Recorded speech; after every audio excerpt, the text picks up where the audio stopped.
Olá, sejam bem-vindos a este final do dia. O meu nome é Isabel Menezes Campos e cá estou para mais uma conversa à quinta-feira. Hoje queria falar sobre a comparação entre Portugal e Espanha e, em concreto, a comparação com a Comunidade Autónoma de Madrid. Estima-se que Espanha seja uma das economias mais estagnadas da Europa, à semelhança do que acontece com Portugal.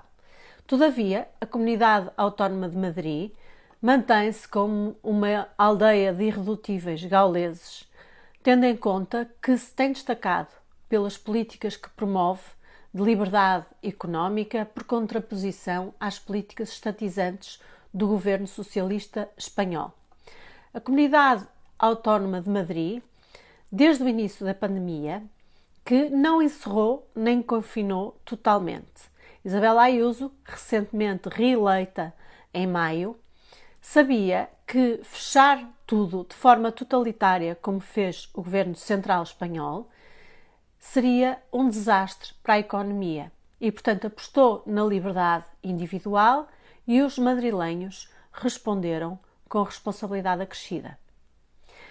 E as consequências desta decisão foram evidentes e não tardaram a sentir-se. Madrid foi das poucas regiões que não entrou numa situação de recessão económica, salvaram-se empresas, empregos, e a capital espanhola continua a ser um dos motores da recuperação económica de toda a Espanha.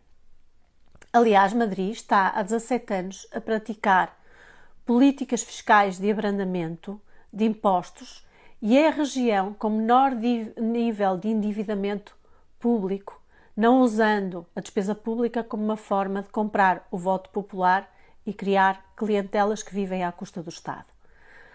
Há uns dias ouvi uma palestra online de Esperança Aguirre, que também foi presidente da Comunidade de Madrid, e quando lhe perguntaram qual era o segredo do sucesso, ela disse 4 coisas. Liberdade na saúde, a liberdade do cidadão poder escolher onde ser tratado. Dizia Esperança que assim acabaram as clientelas na saúde. Liberdade de escolha na educação, poder escolher a escola onde o filho estuda. Liberdade no comércio, designadamente, por exemplo, quanto aos horários de abertura. E libertação de todos os impostos sobre património, mesmo incluindo o imposto de sucessões e doações.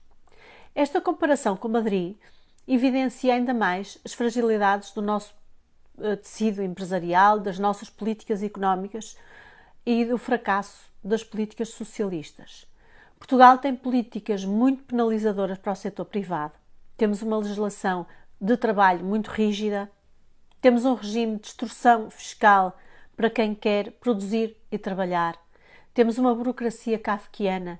Temos regras e regulamentos para tudo o que mexe. Temos uma justiça que emperra. Temos serviços públicos que não funcionam. E isto tem que mudar. Não podemos ter medo de ter uma economia de mercado, evidentemente sem esquecer preocupações sociais.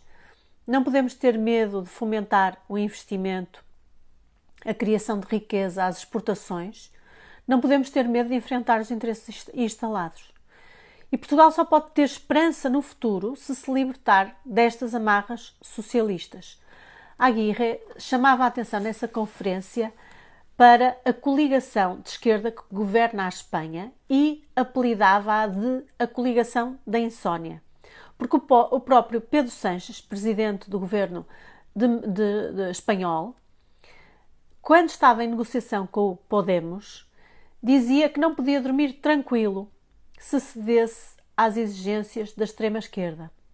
Em Portugal, António Costa nunca terá perdido o sono, penso eu, a avaliar pelo seu ar de constante satisfação. E, não obstante, continua a ter o voto de muitos portugueses influenciados pela comunicação social, é certo.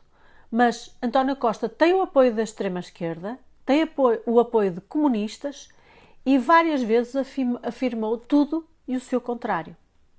E uma coisa que me mete impressão, para terminar, é que Costa passeia-se alegremente pela Europa, armado em grande estadista, conduzindo um governo apoiado por comunistas e gente de extrema esquerda, Como é que Costa se deixa fotografar, sorridente e sem vergonha, ao lado de Angela Merkel, que bem conheceu o comunismo real?